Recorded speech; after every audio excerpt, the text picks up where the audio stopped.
सहनाववतु सहनौ भुनक्तु सह वीर्यं करवावहै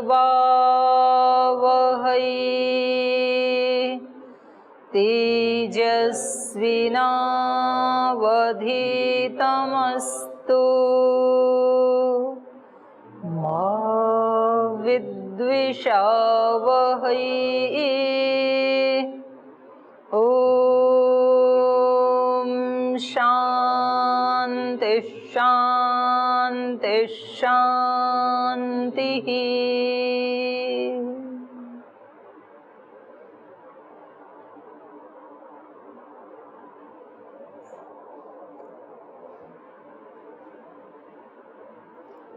आज दर्शन की कक्षा में आप सभी का स्वागत है।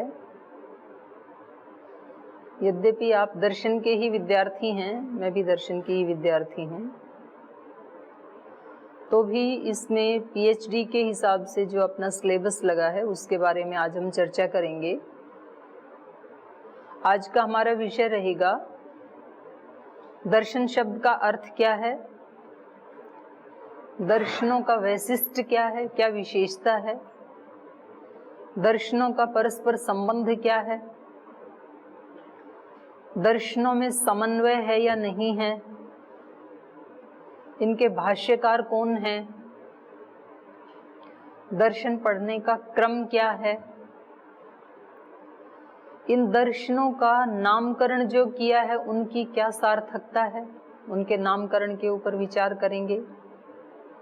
उनका उद्देश्य क्या है, दर्शन क्यों बनाई गई, और इन दर्शनों में प्रतिपादित विद्या जो है वो कौन सी विद्या है। तो यद्यपि दर्शन जो है वो दो प्रकार के दर्शन आजकल प्रचलन में है, वास्तव में तो दर्शन एक ही होता है। तो आज हम वैदिक दर्शन के विषय में चर्चा करेंगे। तो सबसे पहले ये जो दर्शन विषय है ये मेरा बहुत प्रिय विषय है। प्रिय इसलिए है कि बाकी जो भी सब्जेक्ट हैं, विषय हैं, जैसे मान लो कोई व्याकरण पढ़ता है तो उसमें 5-6 वर्ष वो व्यक्ति व्याकरण पढ़ता है, उसके बाद यदि उसको पढ़ाना पड़े तो ठीक है, वो उपयोग में आता है। और यदि उसको पता लगे कि व्याकरण पढ़ने के बाद अब स्वामी जी महाराज ने लगा दिया संगठन की सेवा में, तो फिर वहाँ व्याकरण काम नहीं आएगा। पता लगा कि व्याकरण पढ़ने के बाद महाराज जी ने लगा दिया कहीं मैनेजमेंट में, ठीक है, उसका बुद्धि का जो विकास हुआ वो तो हमेशा काम आएगा, लेकिन वहाँ पर वृद्धि राधेच और अदेंग गुण कहीं भी काम नहीं आएगा जीवन में। ऐसे ही कोई व्यक्ति मैथ्स पढ़ता है, साइंस पढ़ता है, कोई भी विद्या है, उस फील्ड में काम करें तो वो काम आती है। उस फील्ड से अदर फील्ड में जाएं तो ठीक है, उसके अनुभव, उसकी नॉलेज अपने पास रहती है और उससे जो हमारा आंतरिक विकास हुआ वो भी हमारे साथ रहता है, लेकिन उस विद्या का बिल्कुल हूबहू ऐसा सदुपयोग नहीं होता है। लेकिन दर्शन ऐसा विषय है, आप किसी भी फील्ड में जाएं, आप संगठन का काम करें, आप अध्ययन अध्यापन का काम करें, आप कहीं एकांत में बैठे हैं, आप मैनेजमेंट का काम कर रहे हैं, आप भाषण प्रवचन कोई भी काम कर रहे हैं, आप भले ही वो सामाजिक कार्य है, भले ही वो आध्यात्मिक कार्य है, भले ही वो व्यक्तिगत कार्य है, ये दर्शन विद्या हमें पद पद पे काम आती है, सहारा देती है। तो सबसे पहले दर्शन शब्द का अर्थ क्या है, तो आचार्य रजनीश जी बताएंगे, क्योंकि आप दर्शन के विद्यार्थी हैं। तो इसका अर्थ क्या है दर्शन शब्द का? दर्शन किसे कहते हैं? दृश्यते अनेन इति दर्शन, जिसके द्वारा दिखाया जाए या जिसके द्वारा देखा जाए। तो किसके द्वारा देखा जाए और क्या देखा जाए? आप स्पष्ट कीजिए, किसके द्वारा देखा जाए और क्या देखा जाए? भारतीय दर्शनों के परिप्रेक्ष्य में तो मोक्ष के जो साधन है वो हमें देखेंगे और ईश्वरीय सत्ता देख सकेंगे। और किसके द्वारा देख सकते हैं? वो प्रमाणों के द्वारा और अपने साथ। नहीं, आपने कहा दृश्यते अनेन, अनेन केन? प्रमेय को या जो भी हमारा इच्छा। प्रमेय तो वो है जिसको हमें जानना है। आपने जो डेफिनेशन की दर्शन की, दृश्यते अनेन, अनेन केन, किससे देखा जाए और किसको देखा जाए? प्रमाण से देखना है, प्रमेय को देखना है। हाँ जी आचार्य प्रतिम जी। प्रमाणों के द्वारा प्रमेयों को ठीक देखा जाता है। तो फिर तो प्रमाण दर्शन हो गए। जो 4 प्रमाण है, आपने जो डेफिनेशन दी उसके अनुसार तो केवल दर्शन हो गए, प्रत्यक्ष। आप कितने प्रमाण मानते हैं? 2 मानते हैं, 3 या 4? चारों मानते। तो 4 प्रमाण ही दर्शन हुए आपके अनुसार। तो फिर 4 प्रमाण ही दर्शन है। प्रमाणों के द्वारा जितनी वस्तुएं, नित्य वस्तु, अनित्य, नित्य वस्तु, अनित्य देखना ये दर्शन।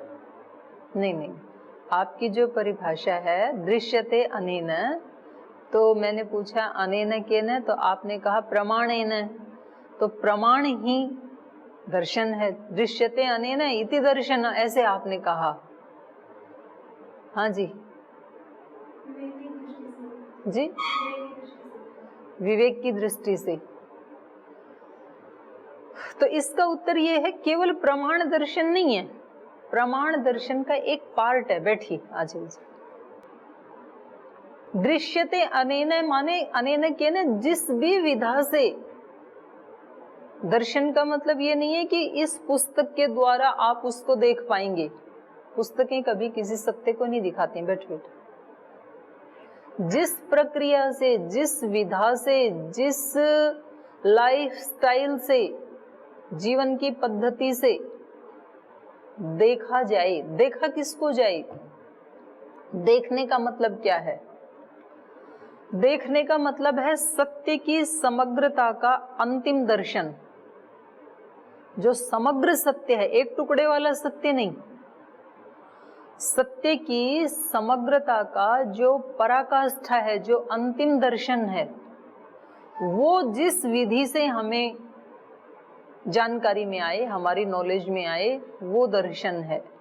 मान लीजिए कोई व्यक्ति कर्म योग के द्वारा, उसने पातंजल योग दर्शन, सांख्य दर्शन, न्याय, वैशेषिक, मीमांसा कुछ भी नहीं पढ़ा, लेकिन उसने अपने कर्म को ऐसा बना लिया है कि मेरा कर्म ही मेरी पूजा है, और वो व्यक्ति उसको जीता है, तो ये पद्धति उसको सत्य का दर्शन करवा देगी। तो इस व्यक्ति के जीवन में दर्शन क्या हो गया? कर्मयोगी दर्शन है। किसी के यहाँ भक्ति ही दर्शन है, तो कहते हैं ना भाई ये तो मेरा दर्शन है, ये तो मेरा सिद्धांत है, ये मेरा प्रिंसिपल है। किसी ने सत्य को ही एक विधा बना लिया कि मेरे जीवन में सत्य के अतिरिक्त और कुछ भी घटित नहीं होगा, तो ये सत्य ही उसको समग्र सत्य का दर्शन करवा देगा।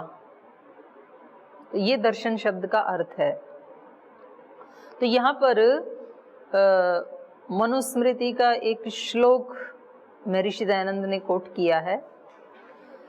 सम्यक दर्शन संपन्नः कर्मभिः न निबध्यते, दर्शनेन विहीनस्तु संसारम प्रतिपद्यते। ये मनुस्मृति का श्लोक है और महर्षि दयानंद ने संस्कार विधि में इसको उद्धृत किया है। इसका अर्थ है सम्यक दर्शन संपन्नः, जो सम्यक दर्शन से संपन्न है। सम्यक दर्शन माने सम्यक ज्ञान उसको है। अगर महर्षि दयानंद के शब्दों को मैं हूबहू पढ़ूं तो उन्होंने, क्योंकि सन्यास परंपरा में, सन्यास संस्कार में इसको उद्धृत किया है, तो सन्यास के साथ जोड़ दिया उन्होंने। जो सन्यासी यथार्थ ज्ञान व षड दर्शनों से युक्त है, वह कर्म भी न निबध्यते। तो कर्म का अर्थ इन्होंने कहा है दुष्ट कर्म। वह दुष्ट कर्मों से कभी भी बद्ध नहीं होता है। यथार्थ ज्ञान से और षड दर्शनों से जो युक्त है, ऐसा उन्होंने कहा। और जो ज्ञान, विद्या, योगाभ्यास, सत्संग, धर्मानुष्ठान व षड दर्शनों से रहित विज्ञानहीन होकर संन्यास लेता है, वह संन्यास पदवी को प्राप्त होकर जन्म मरण रूपी संसार को प्राप्त होता है। माने जो संन्यास लेता है, क्योंकि यहाँ 3 तो सन्यासी भी हैं, तो ये कह रहे हैं संन्यास की पदवी वो पूर्णता को प्राप्त नहीं कर पाएगा जिसको षड दर्शन का ज्ञान नहीं है। तो ज्ञान का मतलब यहाँ पर केवल शाब्दिक ज्ञान नहीं, बल्कि उसको जीवन में, जिस सन्यासी के जीवन में ये ज्ञान नहीं है, तो ये नहीं उसको मोक्ष को प्राप्त कर पाएगा। तो समग्रता को यथार्थ रूप में जो कहने वाला है वो दर्शन है। ये इसकी परिभाषा हो गई। अब प्रश्न है कि ये दर्शनों की रचना कब हुई? तो इसका कोई बहुत प्रामाणिक तो नहीं मिलता है, लेकिन जो इनके कुछ प्रसंगों को देख करके जो कल्पना की जाती है और कुछ अन्य ग्रंथों से भी जो इनका मिलान होता है, तो उससे पता लगता है कि लगभग 5000 वर्ष पहले जो गीता का काल है, महाभारत का काल है, वही लगभग दर्शनों का काल है। अब इनका संक्षिप्त में इनका स्वरूप क्या है? तो संक्षेप में इनका स्वरूप यदि कहें तो प्रत्येक दर्शन का जो प्रथम 5 सूत्र हैं उसमें उसका स्वरूप प्रतिपादित किया है। जैसे योग दर्शन का भी, सांख्य का भी, सभी दर्शनों के जो प्रथम 5 सूत्र हैं उसके आगे फिर उन्हीं 5 सूत्रों की विस्तार से व्याख्या की गई है। भारतीय संस्कृति या वैदिक वाङ्मय से संबंध रखने वाला प्रत्येक व्यक्ति 6 दर्शनों या षड दर्शनों के नाम से परिचित होता है, क्योंकि ये दर्शन वेद को प्रमाण मानते हैं, इसलिए इनको वैदिक दर्शन कहते हैं। वैदिक दर्शन, पाश्चात्य दर्शन, ऐसे 2 विभाग किए ना, तो इनको वैदिक दर्शन क्यों कहते हैं? क्योंकि ये 6 दर्शन वेद को परम प्रमाण मानते हैं, इसलिए इसको वैदिक कहते हैं। ये कहते हैं वेद ही अंतिम प्रमाण है। और इस बात को मीमांसा में बहुत अच्छे से सिद्ध किया है कि वेद ही प्रमाण क्यों है। अब है कि इनमें समानताएं क्या हैं इन 6 दर्शनों में, क्योंकि कुछ लोगों का ये है कि इनका परस्पर विरोध है, एक दूसरे से इनके सिद्धांत मेल नहीं खाते हैं। तो ऐसा नहीं है, ये एक दूसरे के पूरक हैं और इनमें परस्पर अत्यंत समन्वय है। तो कुछ चीज़ें जो हैं वो हम यहाँ विचार कर सकते हैं कि इनमें क्या क्या समानताएं मिलती हैं।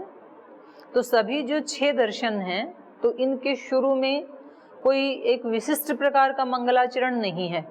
इन सभी का प्रारंभ या तो अथय शब्द से होता है या तो अथय भी नहीं लगाया, जैसे न्याय दर्शन में अथय भी नहीं लगाया है, वेदांत में लगा दिया है, योग दर्शन में लगा दिया है, मीमांसा में लगा दिया है, तो वहाँ ये तीनों में अथय शब्द से शुरुआत होती है। तो ये समानता है उसकी, वैशेषिक में भी। दूसरा है कि सभी जो 6 दर्शन हैं, शास्त्र हैं, तो इनमें शुरू में ही 5 सूत्र भी मैंने ज़्यादा ही बोल दिए, यद्यपि 2 या 3 सूत्रों में ही पूरे दर्शन का प्रतिपाद्य विषय क्या है तो ये स्पष्ट कर देते हैं। तो ये सबकी समानता है।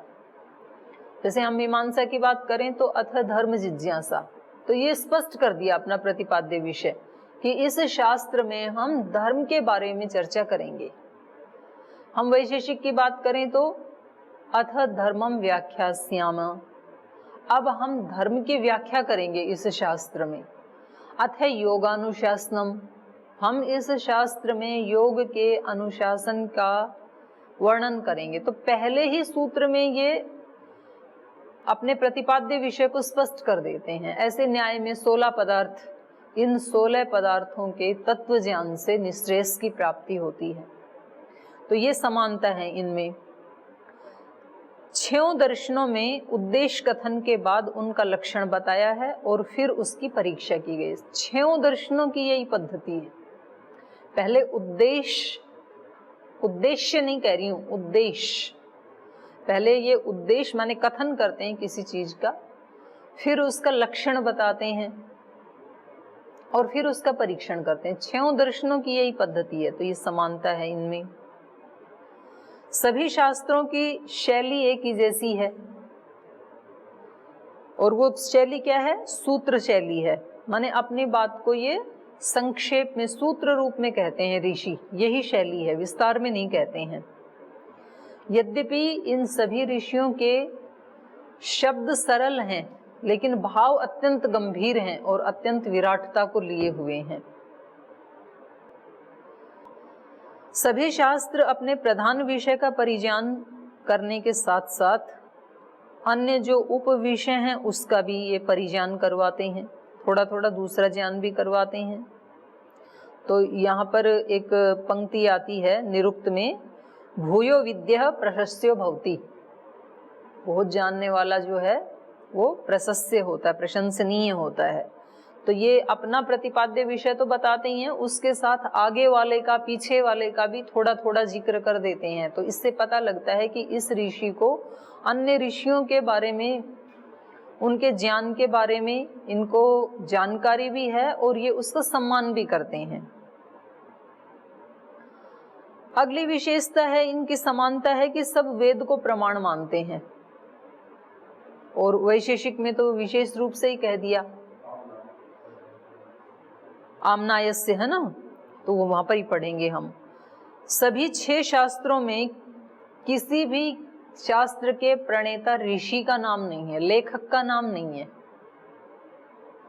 तो ये समानता है, कितने वो निरभिमानी होते थे, ना तो कहीं सूत्र में उन्होंने ऐसे इंगित किया है। आजकल तो व्यक्ति जब कोई कविता बनाता है ना, तो उसमें भी अपना नाम लिखता है कि स्पष्ट हो जाए ये कविता, ये गीत किसने बनाया, या कोई लेख लिखता है तो भी ऊपर नाम होता है। लेकिन ये हमारे ऋषि कितने निरभिमानी थे, कहीं कोई उल्लेख नहीं मिलेगा उनके नाम का।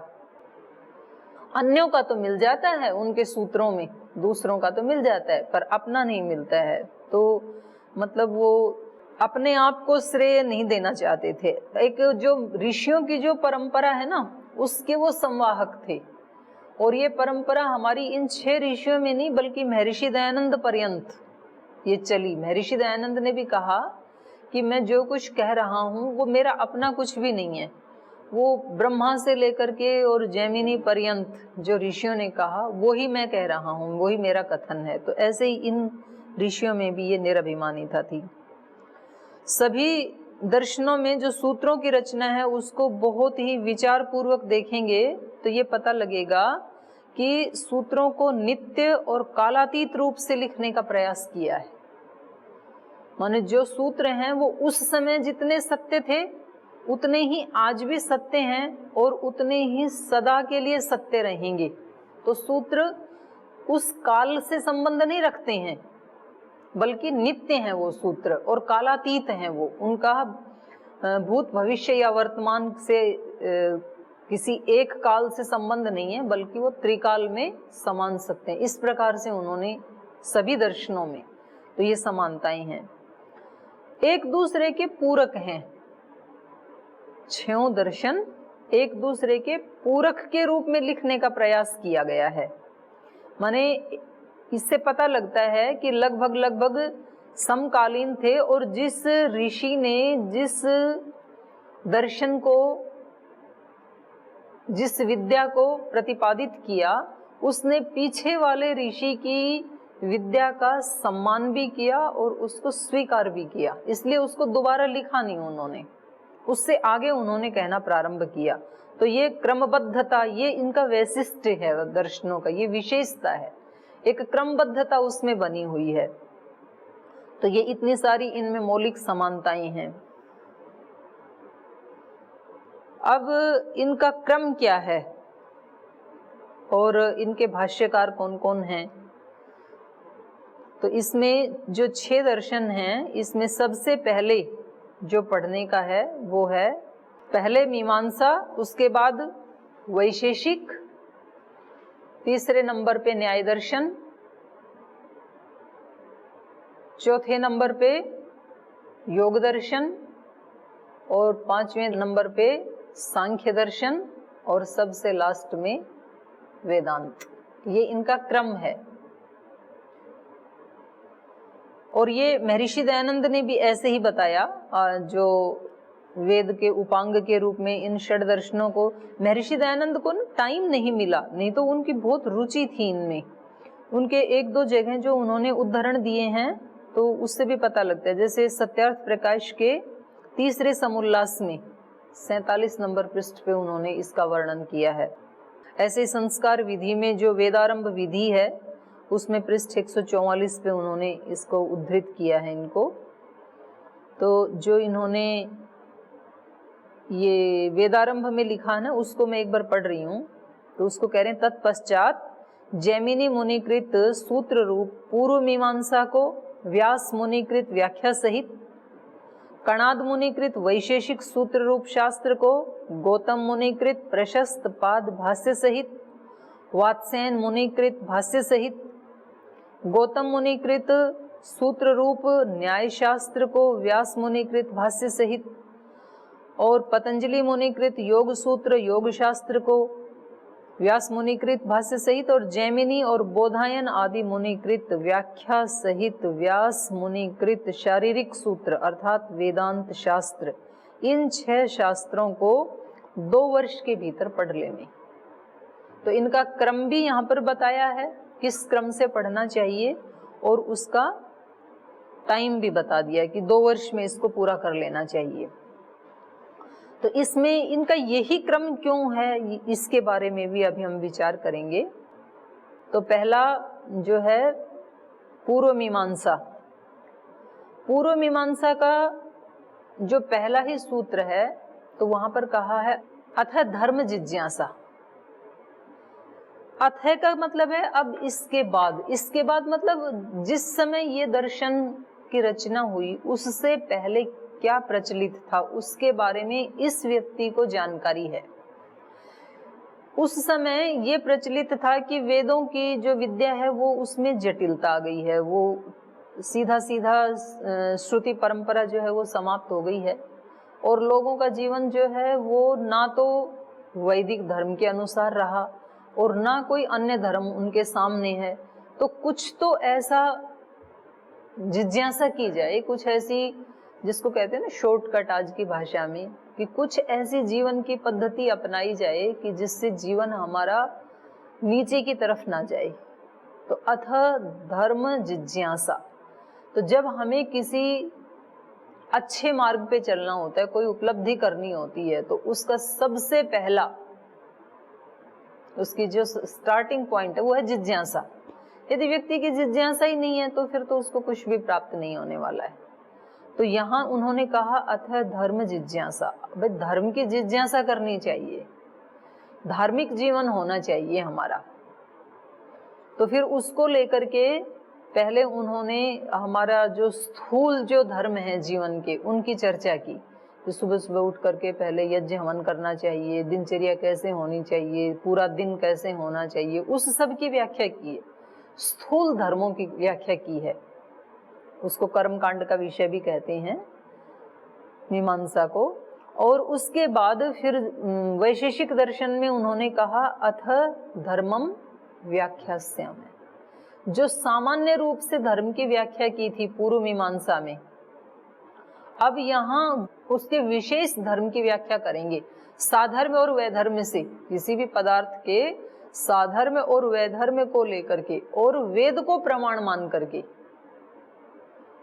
वैशेषिक का जो दूसरा सूत्र है उसमें उन्होंने बताया कि हम वेद को प्रमाण मानते हुए इस ग्रंथ में धर्मम व्याख्यास्यामि। और फिर उन्होंने अगले सूत्र में कहा यतो अभ्युदय निश्रेयस सिद्धि स धर्म, जिससे दोनों की, केवल लौकिक जीवन की नहीं, पारलौकिक जीवन की भी उन्नति हो। क्योंकि जो कर्म कांड आदि है उससे ठीक है लौकिक उन्नति तो होगी, हम धर्म आदि करेंगे, पुण्य करेंगे तो हमें उसका फल मिलेगा। दान करेंगे तो कहते हैं धन बढ़ाना है तो दान करना चाहिए, तो दान करेंगे तो इस लोक का धन तो बढ़ेगा, पारलौकिक धन भी बढ़े। ठीक है, जिसको स्वर्ग जाना है तो अग्निहोत्र करे, लेकिन किसी को स्वर्ग से भी आगे उन्नति करनी है तो तो फिर वो इस धर्म से और आगे बढ़े, स्थूल से सूक्ष्म धर्म की तरफ जाए। तो उसकी व्याख्या फिर आगे इन्होंने वैशेषिक दर्शन में की। अब वैशेषिक दर्शन में विशेष धर्म के बारे में तो व्याख्या कर दी ऋषि ने, लेकिन उस धर्म को हम वो ही धर्म ठीक है ये हम कैसे माने? जो कणाद ऋषि ने विशेष धर्म बता दिया पदार्थों का, 9 पदार्थ बताए वहां पर उन्होंने, तो जो उन्होंने विशेष धर्म बताया वो ही ठीक है, इसको कैसे स्वीकार करें? तो फिर अगला न्याय दर्शन में उनको प्रमाणों से सिद्ध किया गया, और जो 9 पदार्थ थे उसमें उन्होंने 7 पदार्थ और जोड़ दिए, तो 16 पदार्थ ले लिए गौतम ऋषि ने। उसको तो माना विशेष धर्म को, वैसे ही माना उन्होंने, लेकिन उन्होंने कहा कि इनकी हम प्रमाणों से परीक्षा करेंगे कि जो विशेष धर्म और सामान्य धर्म 2 शास्त्रों में बताए हैं वो ठीक हैं या नहीं हैं।